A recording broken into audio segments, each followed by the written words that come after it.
خلافت عثمانیہ پہلی جنگ عظیم کے بعد تک رہی اور اس خلافت نے مسلمانوں کو ایک جھنڈے تلے متحد کر رکھا تھا، لیکن بدقسمتی سے مسلمان امراء اور مسلمان حکمرانوں کے اندر دنیا کی لالچ آ گئی تھی، اور دنیا کی محبت ان کے اندر اس قدر آ گئی تھی کہ وہ سب چیز سے بڑھ کے اپنے عہدوں اور اپنی دولت کو چاہنے لگے تھے۔ اور کفار اس ہماری کمزوری کے زمانے میں آئے اور انہوں نے ہمیں تباہ کر دیا، کیونکہ مسلمان متحد نہ رہے، اور انہوں نے یہ کام بہت آسانی سے کر لی۔ اور انہوں نے یہ کیسے کیا؟ خلافت عثمانیہ ترکوں نے بنائی تھی، اور اس حکومت کے اندر عرب لوگ بھی بستے تھے، اور کفار نے سازشوں کے ذریعے عربوں اور ترکوں کو ایک دوسرے سے لڑوا دیا۔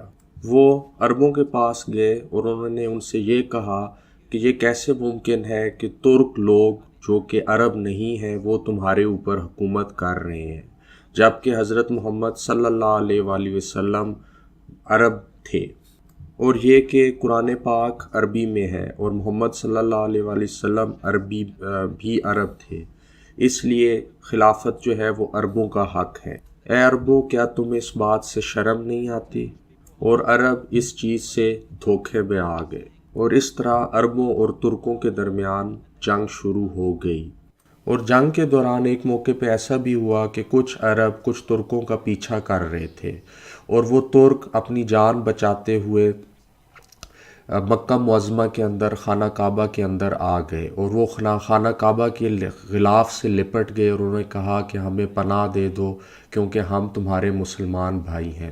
لیکن وہ عرب اس جذبہ انتقام میں اتنے اندھے ہو رہے تھے کہ انہوں نے ان کے وہ بازو جن سے انہوں نے غلاف کعبہ کی رسیوں کو پکڑا ہوا تھا انہیں کاٹ دیا۔ اور آخر کار اس جنگ کا نتیجہ کیا نکلا؟ اس کا نتیجہ یہ نکلا کہ عرب اور ترک ایک دوسرے سے کے دشمن بن گئے، سوائے ان ترکوں اور عربوں کے جو دین کو سمجھتے ہیں اور جو دین سے محبت رکھتے ہیں۔ اور یہ وہ وقت تھا جب مصطفیٰ کمال اتا ترک ترکی کا حکمران بن گیا۔ وہ ایک لادینی، غیر مذہبی اور سیکولر قسم کا شخص تھا۔ اتا ترک ترک قومیت کے نام پہ ترکی کا حکمران بنا، اور اس نے اسلام کو ترکی سے نکالنے کی بھرپور کوشش کی۔ اس نے ترک زبان کا رسم الخط عربی سے لاطینی میں تبدیل کر دیا۔ اس نے قرآن پاک کو عربی میں پڑھنے پہ پابندی لگا دی، اور یہاں تک کہ اس نے اذان بھی عربی میں دینے پہ پابندی لگا دی، اور قرآن پاک کو میوزیمز میں رکھ دیا گیا تاکہ لوگ صرف اسے ایک ماضی کی چیز کے طور پہ دیکھ سکیں، اور قرآن پاک ایک ڈیکوریشن پیس بنا دیا گیا۔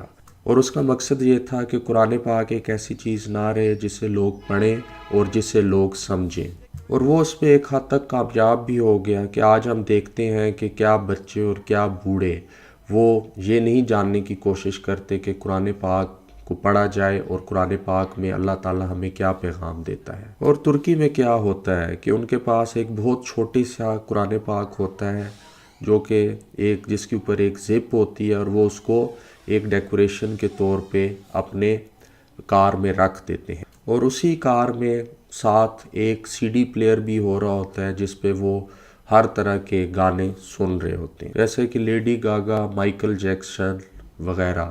میں ان لوگوں کے نام بھی نہیں لینا چاہتا۔ وہ لوگ اس گمراہی کو سن رہے ہوتے ہیں، اور وہیں پہ قرآن پاک بھی ساتھ ہی انہوں نے رکھا۔ اور جب ہم ان سے پوچھتے ہیں کہ آپ نے یہ قرآن پاک کیوں رکھا ہوا ہے، کیونکہ قرآن پاک رکھنا ایک اچھی چیز ہے، تو وہ یہ جواب دیتے ہیں کہ یہ اس لیے تاکہ وہ ہماری حفاظت کر سکے۔ کیا اللہ تعالیٰ نے قرآن جو ہے وہ الفاظ کی صورت میں نازل کیا تھا، یا قرآن پاک کو کاغذ کے اوپر لکھ کے بھیجا تھا؟ اور کیا اللہ تعالیٰ نے قرآن پاک اس لیے بھیجا تھا کہ آپ لوگ اسے نہ پڑھیں اور اسے صرف اپنی حفاظت کے لیے استعمال کریں، اور اسے اپنی کاروں میں اور اپنی الماریوں کی زینت بنا دیں؟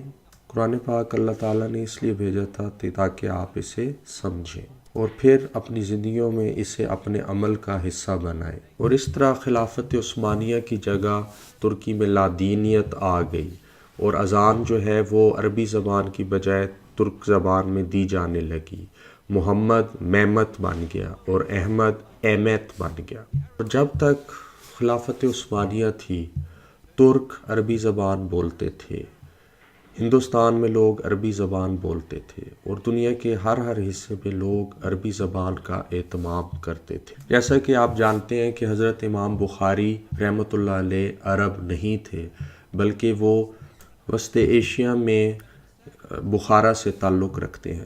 امام مسلم رحمۃ اللہ علیہ بھی عرب نہیں تھے، امام نسائی رحمۃ اللہ علیہ بھی عرب نہیں تھے، امام ابو حنیفہ فارسی تھے، لیکن وہ سب عربی زبان بولتے تھے۔ 1% اکابر اور علماء جنہیں ہم جانتے ہیں وہ عرب نہیں تھے، لیکن انہوں نے کیا عظیم کمال کر دکھایا دین اسلام کے لیے۔